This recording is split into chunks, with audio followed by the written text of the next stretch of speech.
তাকদীর বিষয়ে আমার এই আকীদা কি সঠিক? আল্লাহ তাআলা আগে থেকে সবকিছু জানেন। মানুষ দুনিয়াতে কি করবে তা তিনি আগে থেকে জানেন বলেই আগেই লিখে রেখেছেন। আল্লাহ ইচ্ছা করে, কিন্তু মানুষের ইচ্ছা আল্লাহর ইচ্ছার বাইরে নয়। আল্লাহ যা করে এবং যা কিছু সব আল্লাহর সৃষ্টি। আপনার এই আকীদাটা শুদ্ধ হয়নি। আপনার আকীদাটা শুদ্ধ হয়নি। কতটুকু শুদ্ধ হইছে আমি বলছি। আল্লাহ তাআলা আগে থেকে সবকিছু জানেন। এটা শুদ্ধ। আল্লাহ তাআলা অ্যা মানুষ দুনিয়াতে কি করবে তা আগে থেকে জানেন বলেই লিখে রেখেছেন, কথাটা এরকম না। এটা হচ্ছে আপনি তাহলে বুঝাচ্ছেন যে মানুষের করবে এটা আলাদা, আল্লাহ এটা জানার কারণে লিখছেন, এটা এইভাবে নয়। আল্লাহর জ্ঞান এবং লেখা কারো সাথে সম্পৃক্ত নয়। আল্লাহ তিনি লেখছেন তার ইচ্ছায়, সম্পূর্ণ ইচ্ছায়। তিনি জানেন এবং লিখছেন ইচ্ছায় যে এই বান্দা এটা করবে। তারপরে ইচ্ছা করে বান্দা, আল্লাহ ইচ্ছা করেন, বান্দাও ইচ্ছা করে। এই আল্লাহর ইচ্ছা বান্দার সাথে ইচ্ছার সাথে মিলে গেলে, প্রাকৃতিকভাবে মিলে যায় এটা, তখন সেটা কর্মটা সংঘটিত হয়।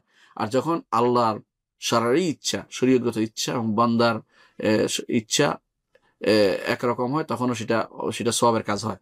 আর যখন আল্লাহর শারঈ ইচ্ছার সাথে বান্দার ইচ্ছা মিল হয় না, তখন সেটা গুনার কাজ হয়। কিন্তু এটা বিরোধিতা হইতে পারে। অর্থাৎ শারঈ ইচ্ছার বিরোধিতা হইতে পারে, কিন্তু আল্লাহর প্রাকৃতিক ইচ্ছা, ঐকান্তিক ইচ্ছার বিরোধিতা কেউ করতে পারে না। তো তাহলে আমরা দেখতে পাচ্ছি, যে ব্যক্তি বলবে যে আল্লাহ মানুষ এটা করবেন বলেই আল্লাহ লিখছেন, এই জাতীয় কথা হচ্ছে আল্লাহকে মানুষের উপরে এই করে ফেলা, মানুষের সাথে, মানুষের উপর তার ইচ্ছাকে মানুষের কর্মের সাথে আপনাকে করে ফেলা, কোনো একটা তার সাথে করে সম্পৃক্ত করে দেয়া, এটা জায়েজ নাই। কেন?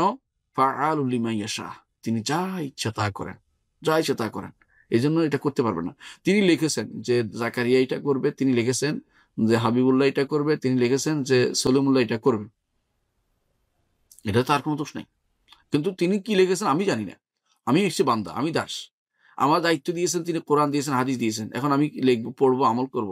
এখন আমি যদি কোনো যে জানার পরেও উল্টা দিকে ছুটি যে আল্লাহ কি লিখছেন সেটা খুঁজে দেখি, এই হচ্ছে আমার জন্য পথভ্রষ্টতা। আল্লাহ কি লিখছেন আমি খুঁজবো না। আল্লাহ কি লিখছেন আল্লাহ জানেন। আল্লাহ জানেন এবং তিনি লিখেছেন এবং তিনি চান। আমি হচ্ছে আল্লাহ সন্তুষ্টির দিকে দৌড়াবো। আল্লাহ তাআলা সন্তুষ্ট এটাতে, আমি এটার দিকে দৌড়াবো। এর অর্থ হচ্ছে আল্লাহ তাআলা আমার জন্য ভালো লিখছেন। আর আমি এটা না করে আল্লাহ কি লিখছেন ওইটা খুঁজতে থাকবো, তখন আমি খারাপের দিকে যাচ্ছি। এর কারণ হচ্ছে আল্লাহ তাআলা লিখনই, সেটা আমাকে নির্ধারণ করে, আমাকে জেনে জানাই শুনে তিনি লেখেন নাই, বা আমার এটা করব, এটা আমি নির্ধারণ করতেছি আমি করব, এটা নয়। আমি যে করব এটা তো তারই নির্ধারণ। তাহলে তারই নির্ধারণ। তিনি জানেন যে এটা আমি করব, এবং তিনি জানেন যে এটা আমি এটা এটা আমি তিনি জানেন যে এটা তিনি জানেন হিসেবে তিনি লিখেছেন যে এটা করব, এবং তিনি ইচ্ছা করেন যে এটা আমি করব। তিনি হওয়াটা ইচ্ছা করেন, কিন্তু তার সমস্ত ইচ্ছা তার সন্তুষ্টি নেই। তার শুধু শারীরিক ইচ্ছায় আমার সন্তুষ্টি, আর দুইটা ইচ্ছা আছে আল্লাহ তাআলার, একটা প্রাকৃতিক ইচ্ছা, একটা শারীরিক ইচ্ছা। যেমন আল্লাহ তাআলা যেমন সূর্য পূব দিকে ওঠা, এটা প্রাকৃতিক ইচ্ছা, এটার মধ্যে কোনো সওয়াবের কিছু নেই। কিন্তু বান্দার মধ্যে দুনিয়াতে আসবে, এটা তার এইগুলো দুনিয়াতে আসতে হবে, এটা তার প্রাকৃতিক ইচ্ছা, এটার মধ্যে সওয়াবের কিছু নেই। কিন্তু আমাকে বলছে, আমি এই বান্দাকে আল্লাহ বলছে তুমি আল্লাহর কথা শুনে চলেছে, সালাত পড়ো, যাকাত দাও, সাওম করো, হজ পালন করো করছে। এখন তো আমি এটা শুনি, তাহলে আমি আল্লাহ তাআলার শারীরিক ইচ্ছার সাথে একমত হলাম, এই জন্য আমার সওয়াব হবে। আর এটা বিরোধিতা করলে, শারীরিক ইচ্ছার বিরোধিতা করলাম, গুনাহ হবে। কিন্তু এটা বিরোধিতা করার ক্ষমতা আছে, শারীরিক ইচ্ছার বিরোধিতা করার ক্ষমতা আছে, কিন্তু প্রাকৃতিক ইচ্ছার বিরোধিতা করার ক্ষমতা আমার নাই। তো আল্লাহ তাআলা যেটা লিখেছেন সেটা এভাবেই লেখা, যে বান্দা এই কাজটি করবে, এই কাজটি করবে, এই কাজটি করবে। সেটা আমার তার প্রাকৃতিক ইচ্ছা, শারীরিক ইচ্ছা দুইটাই লেখা আছে, এবং কোনটা আমি মানবো কোনটা মানবো না এটাও লেখা আছে।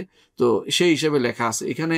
আমি যেহেতু জানি না, রাসূলুল্লাহ সাল্লাল্লাহু আলাইহি ওয়াসাল্লাম সাহাবীরা তাই বলতেন যে ইয়া রাসূলুল্লাহ আমাদের কি তোলা আর কি কাজ করা, না তোমার কাজ হচ্ছে আমালু, আমল করা, তোমার দায়িত্ব নয় যে কি খোঁজা, কি লেখা আছে খোঁজা। আমালু ফাকুল্লুন মুয়াসসারুন লিমা খুলিকা লাহু, যাকে যে জন্য আল্লাহ সৃষ্টি করেছেন, আল্লাহ লিখেছেন, সেটা সে করবে, সেটা দিকে যাবে। সুতরাং আপনাকে দেখিয়ে, আপনার সাথে সম্পৃক্ত করে আপনি করবেন বলে আল্লাহ লিখছে, এই জাতীয় কথা বলা জায়েজ হবে না। এটা হচ্ছে সম্পূর্ণরূপে আকীদা বিরোধী কথা।